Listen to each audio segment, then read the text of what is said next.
Alright, y'all, and welcome back to my kitchen. Today we're going to do a simple, easy lasagna. This is the ingredients I'm using. So usually people will get that Hunt's, but today I am going to use the Pioneer's Woman Rustic Bolognese, and it's all I'm going to use. Y'all, she did a fantastic job on creating this, and I'm using the oven-ready lasagna. So this oven-ready lasagna makes it where I do not have to pre-boil my lasagna before I bake it. The lasagna is going to cook while it's baking. So we're going to start off with some ground meat. You guys know it's just two of us eating. So most of my meals are just based on two people. But just double the meal for, more people and you'll have it. So I just got one thing of ground meat, and I am just going to open that pack and put it into my hot pan that I have over here, and we're going to cook this down. I know a lot of people wash their meat, but it makes no sense to wash the ground meat, you guys. The bacteria is going to be killed in the ground meat, or if there's bacteria or anything like that. If I cook the ground meat to the right temperature, that's all that matters. So I'm going to break this down real good. You see I got it broken down, and now I'm going to season it. So I'm just simply seasoning it with some salt, some oregano, some onion powder, and my complete season. You guys know I love my complete season. So that is what I'm going to season my meat with. And I'm going to cook this ground meat down. I'm not going to cook the ground meat all the way down because I want to use some of that flavoring and fat that the ground meat produce inside of my bolognese, so I don't have to really season my bolognese too much. So we're going to cook this down as much as we can. I just want to give you guys a pointer of how I strain my ground meat while I don't have to worry about making more dishes to clean for myself later. I take the ground meat and scoop it all into one side where I get all the grease to one side of the pot, and I strain it. You guys see I did leave a little more of the grease in the pot instead of straining it all the way because, like I said, I wanted to use that in this bolognese to have more flavor inside of it. So once I get the ground meat cooked to a great temperature, you guys see I still have a little pink pieces, but for the most part, this ground meat is already cooked. It's going to cook more inside the bolognese. So I'm just going to take the bolognese, open it up, and pour it in there.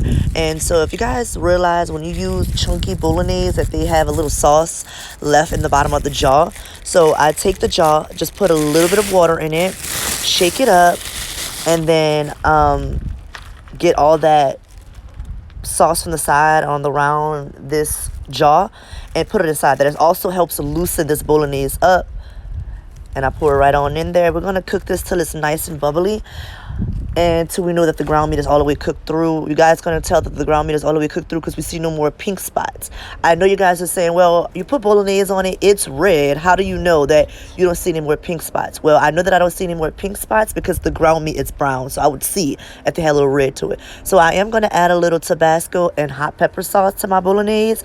That's just something that I like to do. I love spicy stuff, so I do add a little bit to it, but this Tabasco sauce and this hot pepper sauce is not really that spicy. It's more of a seasoning, a spicy seasoning, more as there's a spicy flavoring.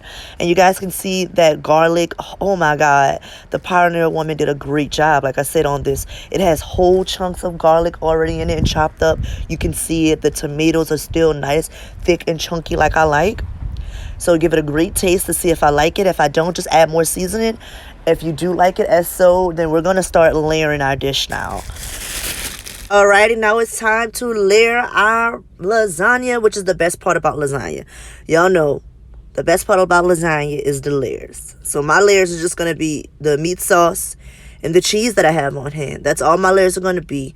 If you guys want to add more like ricotta cheese and beurre blanc sauce, I think you should. I have done it before. It is amazing. But this is a quick and easy lasagna, so I'm not doing all of that. I'm going to take some of my sauce and put it at the bottom of my pan. This is a 13 by 9 baking dish. And remember, the reason why I'm putting the sauce first is because that lasagna that we're using, it's not cooked right now, right? It's going to cook in the oven. So we want to put this on top of the sauce so that it's touching some type of liquid so that it can cook while it's baking. So, no, I'm not going to put it this way. I'm going to put it the other way. Yeah. So I'm deciding I'm going to put it this way so that I know how to cut it easier when I take it out of the oven. No, I'm not going to do that either. I'm just going to do 2 sheets just like this. And I know that split in between when I cut, I know that cut is going to be perfectly cut down the middle. That's why I'm lining mine up like this. If you want to layer it with more pasta because you want more pasta, a bit more filling or to pile the layers up, you can. You do it. I'm not. These are the cheese that I have on hand. It's my shaved Parmesan cheese. And then I have the Kobe and Monterey Jack cheese, the shredded cheese. And I'm going to use that as a layer also. So I'm going to do the meat sauce, pasta, the cheeses, pasta, the meat sauce, pasta, cheeses, pasta, so on and so on until I'm done. I think this box is going to give me about 5 layers of pasta and the layers in between of the cheese and the meat sauce. So let's get this fast forward. All right, so it's story time. You guys already know that cooking comes from like a part of my life. And another part of my life is my mother was a single mother. So she didn't cook much because she was always working. And she didn't really know how to cook too good anyway. So we wasn't really complaining about it. But me and my sister and my brother knew that if we seen the lasagna, then we was about to eat good. She was going to do the lasagna. She was going to do some garlic bread. And she was going to have a salad. And she just might do a fruit salad, which was she would cut all the fruits up and put in a bowl, little honey, and it would be amazing. So yeah, this dish means a lot. Homage to my mom and the single mothers out there. This is a great easy meal that kids will love and enjoy. So once we have our layers done, like I said, my top layer, I am going to make just the meat and then some cheese on top without the pasta in between the meat and the cheese. And that's only because I think it looks better. If you guys want to do it the other way, if you want it to be pasta on top, then you do that. I'm just going to put a nice layer of my cheese and then my Parmesan cheese and my sauce. And then I'm going to bake this at 350 until the top gets nice and bubbly. The box says that it takes about 10 minutes for that lasagna to cook all the way through. But I did let it cook for about 15 minutes. And there we have it.